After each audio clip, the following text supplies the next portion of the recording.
జయ శ్రీకృష్ణ. ద్వారకలో రుక్మిణి అమ్మవారి ఆలయము. రుక్మిణి అమ్మవారు ద్వారక మహారాణి, పట్టమహిషి, కృష్ణ పరమాత్మ ప్రథమ పత్ని. ఇక్కడ చైత్ర శుద్ధ ఏకాదశి నాడు రుక్మిణి కళ్యాణం జరిగింది. ఈ ప్రదేశంలోనే రుక్మిణి అమ్మవారి ఆలయం నిర్మించారు. ఆలయంలో ప్రధానమైన దైవము భగవతి శ్రీ రుక్మిణి అమ్మవారు.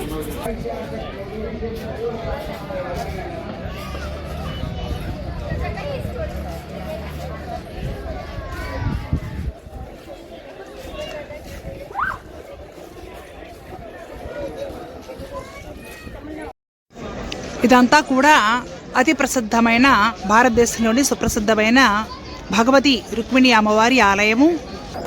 ఈ పైన ఉండే జెండాలు, ధ్వజములు భవతారకములు అంటారు. అంటే ఈ ధ్వజం ఈ విధంగా ఎగురుతూ ఉండగా సేవించుకున్న వాళ్ళకి మరుజన్మ ఉండదు అని చెప్తారు. ఈ ఆలయము గొప్ప శిల్ప కళకు నిలయము, అత్యద్భుతమైన అతి ప్రాచీనమైన ఆలయము. ఆలయం అంతా కూడా రాతి నిర్మాణం. భగవతి రుక్మిణి అమ్మవారి ఆలయంలో ఈ పొడుగ్గా ఉన్న గోపురం ఏదైతే ఉంటుందో ఈ గోపురమే గర్భాలయము. ఈ గోపురం కిందనే అమ్మవారి కొలువై ఉంటారు. గోపురం పైన శిల్పకళ మీరు గమనించవచ్చు. అత్యద్భుతమైన శిల్పాలు ఉంటాయి.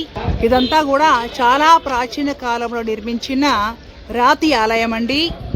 అలా ఆలయం ముందు నిలబడి దూరం నుండి ఆలయాన్ని చూస్తూ ఉంటే అస్సలు కనురెప్పలు వేయాలనిపించదు, ఎక్కడికి కదలాలనిపించదు. ఎన్నిసార్లు చూసినా సరే చూస్తూ ఉండాలనే అనిపిస్తూ ఉంటుంది. ఆలయం పైన ఉన్న ఈ కాషాయ ధ్వజం హిందుత్వానికి, సనాతన ధర్మానికి, భారతీయతకు ప్రతీక. త్యాగానికి, ప్రేమకు, భక్తికి నిదర్శనం. భగవతి రుక్మిణి అమ్మవారికి కృష్ణ పరమాత్మ పట్ల ఉన్న విశేషమైన ప్రేమకు, భక్తికి నిదర్శనం. ఇదంతా కూడా ఆలయంలో అత్యద్భుతమైన శిల్పకళ. అత్యద్భుతంగా ఉంటాయి. ఇక్కడ సముద్రం ఉప్పు గాలికి కొన్ని శిల్పాలు ఈ విధంగా దెబ్బలు పడ్డాయి చూడండి. ఇక్కడంతా కూడా వాతావరణం చాలా గాఢంగా ఉంటుంది. మొత్తం అంతా సముద్రము, ఆ ఉప్పు గాలులు కొడుతూ ఉంటాయి. దాని వలన ఉప్పు గాలులకి కొన్ని శిల్పాలు ఈ విధంగా డ్యామేజ్ అవుతూ ఉంటాయి. ఈ అద్భుతమైన శిల్పకళ చూడండి. భారతీయత, మన సాంప్రదాయము, సంస్కృతి ఎలా ఉట్టిపడుతూ ఉందో.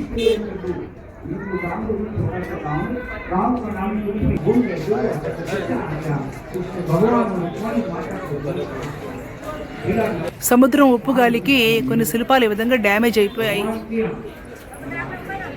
ఇది కూడా శ్రీ మహాలక్ష్మి లేదా రుక్మిణి అమ్మవారి విగ్రహము. శంఖచక్ర కథాపద్మాలు ధరించిన విగ్రహము కిందంతా డ్యామేజ్ అయిపోయింది. ఇవన్నీ కూడా అత్యద్భుతమైన శిల్పకళ. పైన మొత్తము సముద్ర ఉప్పు గాలికి ఈ విధంగా డ్యామేజ్ అయిపోయింది. ద్వారక మొత్తము సముద్రము, దాని వలన వాతావరణము చల్లటి గాలులు వస్తూ ఉంటాయి. కానీ ఉప్పు అంటే గాఢమైన వాతావరణము, ఆ గాలి తగిలి తగిలి ఈ విధంగా అత్యద్భుతమైన ఆలయాలు, శిల్పాలు కూడా డ్యామేజ్ అవుతూ ఉంటాయి. సరిగ్గా అమ్మవారి గర్భాలయానికి వెనక వైపున ఈ బొట్టు కనపడుతూ ఉంది చూసారా, ఇది అమ్మవారు కూర్చొని ఉన్న మహాలక్ష్మి అమ్మవారు లేదా రుక్మిణి అమ్మవారి మూర్తి. అది కూడా లైట్గా డ్యామేజ్ అయిపోయింది.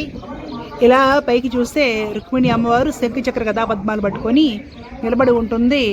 ఈ మూర్తి కూడా ముందు వైపు అంతా కూడా డ్యామేజ్ అయిపోయింది. ఇవన్నీ అత్యద్భుతమైన అప్సరస్సుల శిల్పాలు. రకరకాల భంగిమలలో ఇప్పటికి కూడా ఎంతో అందంగా ఉన్నాయి. కానీ కొన్నిటికి తలలు లేవు, కొన్నిటికి కాళ్ళు లేవు. ఎలా డ్యామేజ్ అయిపోయి ఉన్నాయో చూడండి. ఇదంతా కూడా అతి సన్నని శిల్పకళ. ఇదిగోండి, ఇక్కడ కూడా మహాలక్ష్మి లేదా రుక్మిణి అమ్మవారు పద్మాసనంలో ఇలా కూర్చొని ఉంది. ఇవన్నీ కూడా అతి చిన్న చిన్న శిల్పాలు. మరి ఆ రోజుల్లో మిషన్లు ఏమి లేనప్పుడు ఎలా చెక్కారో భగవంతుడికే తెలియాలి.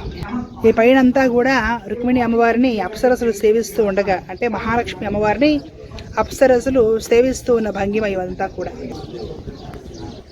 శిల్పాలు ఆల్మోస్ట్ ప్రతి శిల్పం కూడా ఈ విధంగా డ్యామేజ్ అయిపోయి ఉంది. ఇక్కడ కూడా మనము రుక్మిణి అమ్మవారిని చూడొచ్చు. అత్యద్భుతమైన శిల్పాలండి, కాకపోతే కొంచెం డ్యామేజ్ అయిపోయి ఉన్నాయి. ఆలయం చుట్టుపక్కల చూస్తూ ఉంటే మీరు గమనించవచ్చు, ఇక్కడ బోట్లు ఉన్నాయి. కొంచెం వెనక్కి సముద్రం నీళ్లు కనపడుతున్నాయా.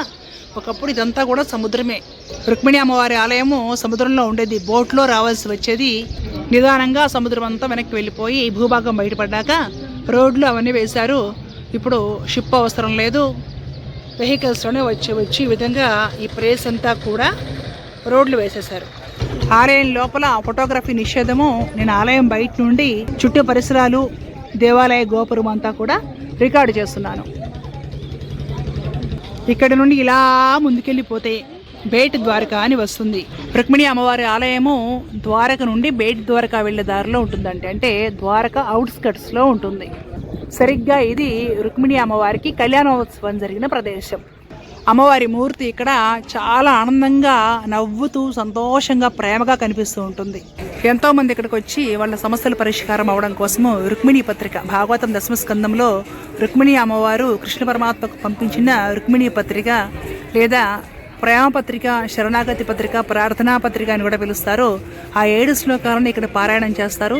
వేలాది మందికి, లక్షలాది మందికి వాళ్ళ సమస్యలు తీరాయి. వెంటనే ఎంతోమందికి రుక్మిణీ పత్రిక 7 శ్లోకాలు పారాయణం చేసిన వెంటనే చక్కటి సంబంధాలు కుదిరి వివాహం జరిగింది. నేను కూడా ఇక్కడ ఉన్నప్పుడే నాకు కూడా మ్యారేజ్ కుదిరిందండి. అమ్మవారు చాలా చాలా చాలా శక్తివంతమైన అమ్మవారు. శంఖచక్ర గదాపద్మాలు ధరించి చతుర్భుజాలతో దర్శనమిస్తుంది. నిలబడి ఉన్న భంగిమలో ఉంటారు అమ్మవారు. మీరు గమనిస్తే సూర్యాస్తమయం సరిగ్గా జరుగుతూ ఉంది. సాయంత్రం వేళ ఎంతోమంది భక్తులు దర్శనానికి వస్తున్నారు. అమ్మవారి ఆశీస్సులు తీసుకొని ఆనందంగా వెనక వస్తూ ఉన్నారు. ఆలయం బయట ప్రాంగణంలో ఈ విధంగా గోమాతలు దాణా మేస్తూ ఇక్కడ స్వేచ్ఛగా తిరుగుతూ ఉంటాయి.